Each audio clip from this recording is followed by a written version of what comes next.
Fountain of Youth is Guy Ritchie's newest movie. It is sort of like a blend of Indiana Jones, Uncharted, treasure hunter type movie, and it stars John Krasinski, Natalie Portman, who are playing brother and sister hunting for the Fountain of Youth.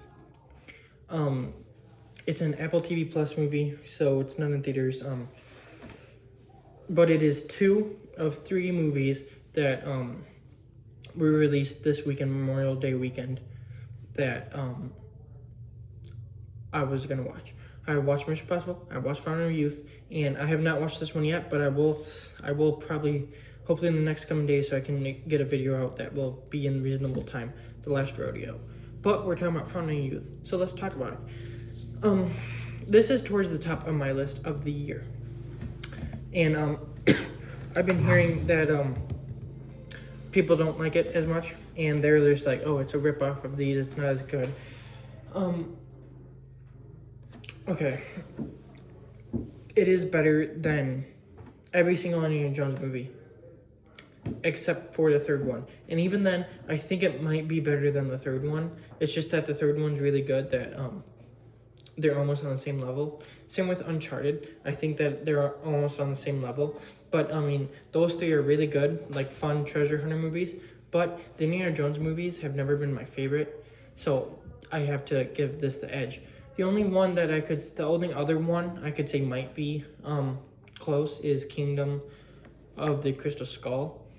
And I really like that one because, I mean, Indiana Jones is cool. I think that Shia LaBeouf is good in that. But anyway, that is really, really hot take, I know. But, I mean, there was just... This is just so good. John Krasinski is a fantastic actor.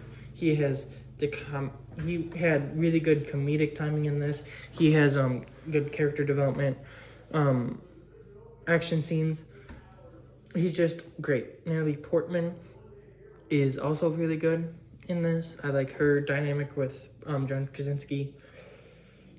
John Krasinski stands out a little bit more, but Natalie Portman's still really good. Aiza Gonzalez, I hope that's how you pronounce her name. She was in Baby Driver. She's in Godzilla x Kong, The Ministry of Ungentlemanly Warfare. She's in the Fast and Furious, Bloodshot, Ambulance. She was a good villain for the most part. And, like, I just kind of liked her dynamic with John Krasinski, where he's kind of, like, flirting with her. And she's just like, I can't deal with this. Domhnall Gleeson. He's getting more recognition. Obviously, he's in Star Wars. He's in About Time, which a lot of people know. He's in all this other stuff. I know him from Peter Rabbit, because I don't know why. It's just I remember him from Peter Rabbit. I really like his acting, and I think he was really good in this. His character had a whole turnaround, which it's not like I have a really big problem with it, but at the same time, it's also kind of like, Like, I saw it coming, so I guess it was kind of predictable. But at the same time, I was kind of like, I don't want them to go that route. But they did, and it wasn't the worst thing. Stanley Tucci's in it, and he was in it for, like, a scene. Like, 1-2 scenes. He's fine. He is not one of my favorite actors, but, I mean, when he shows up, it's not like he ruins the movie. He's fine. I think the action in this is really fun and great. I like the story. Obviously, they're hunting for the Fountain of Youth.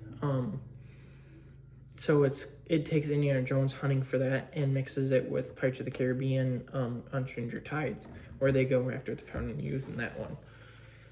But I like the spin on this, where like, obviously, like, if you take the water, something will happen to your loved ones, but you don't exactly know that. Unless, of course, like, the bad guy,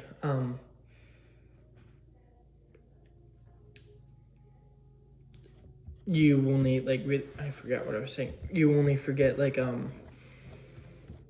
you only forget. I just messed up. I'm sorry. But the bad guy, he only cares about himself, really. So he kind of like lapses and dies in like a time loop type thing. Not time loop, but like it's like a loop. He takes it from himself, the youth from himself, so he dies. But John Krasinski's character I liked because it's like, yeah, he's kind of like scummy in it and stuff, but at the end he like he can see through the water, and it's like he can see what's gonna happen to his sister, so he decides not to take it. One thing I have heard is that his character is like scummy and stuff, and like the only reason that you like the character is because of John Krasinski. That kind of is true, but like people say that even with John Krasinski, the character is kind of bad and like he's not likable. I strongly disagree. He was the best. He was great, and maybe that's like me. Like that's something about me. Like maybe I should be tested for like insanity or something. But he seems like the type of guy I could be a friend with.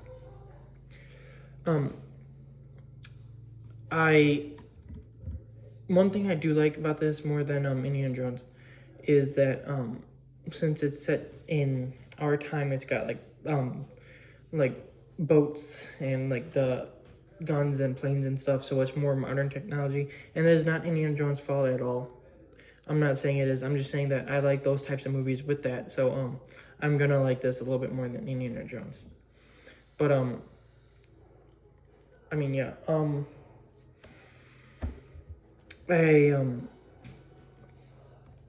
it's just a really, really fun action adventure movie that knows what it's here for. It's not trying to be the best of them, which I think helped it be one of the best of them.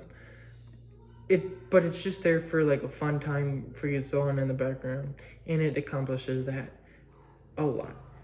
It is near the top of my list for the year. I don't see it going anywhere because it's just really fun, and I hope this becomes like a franchise, because I think that you could do a good chunk of stuff with these characters. And I mean, it was just a really, really fun movie.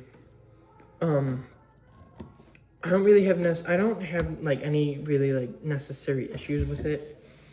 Just kind of stuff that I'm just like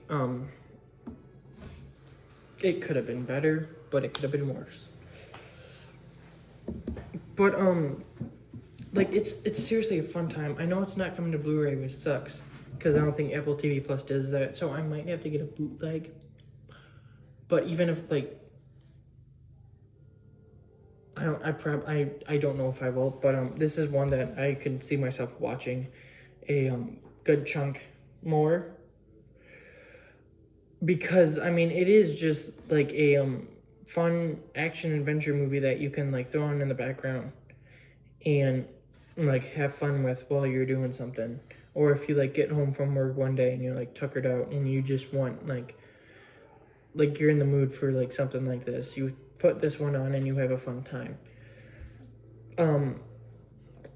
But I mean, yeah, it just was really, really fun, and I hope that it gets a sequel. I hope that there's more movies like this that get released.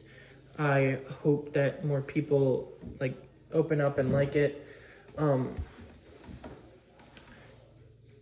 It was just really, really good, and I needed something to cleanse after Mission Impossible 8, because dude, that one was 3 hours and it took a lot out of me. So it's like it was nice to go see that in theaters and then come home and watch this and just kind of like calm down. But I mean, come on, it's a fun movie. Guy Ritchie, I haven't seen much of his movies, but the ones I have seen, I'm a pretty good fan of.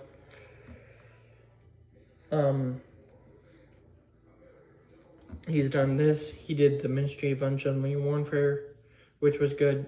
I'm saying that wrong. Well, I'm not saying it wrong. The way I say it sounds weird. But that was good. And his two big ones that I've seen are Sherlock Holmes and Sherlock Holmes: A Game of Shadows, which a lot of people I don't think do like, but I really do. I do, both of them. But let me think.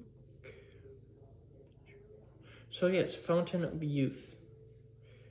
I would say that this or Sherlock Holmes: A Game of Shadows they're my favorites of his. I might give the edge to Sherlock Holmes because I like that character and I like Robert Downey Jr. as that character. Not more than Benedict Cumberbatch, but he's pretty good as that character. But I mean, this one is in the running. But yeah, Fountain of Youth, fun. If you haven't seen it and you can find time, you should watch it. If you have seen it and you're watching this, in the comments, tell me what you think. Like and subscribe, please. And I hope you enjoy the review. I just made my Mission Impossible 1, and I felt like I was just a teeny little bit quiet in that one. And I feel like this one I was a little bit more like out there. But I was just trying to make sure I got everything that I wanted to say in the Mission Impossible 1. And this one, I'm a little bit more lenient on because I've gotten my general point across, which is that I think it was just a fun movie. Whereas Mission Impossible, I felt like I had to go a little bit more in detail. But anyway, thank you for watching. And this Mission Impossible will be out on Monday, probably Monday night. And my ranking for the Mission Impossible movies will be Tuesday. So stay tuned for that, and thank you for watching.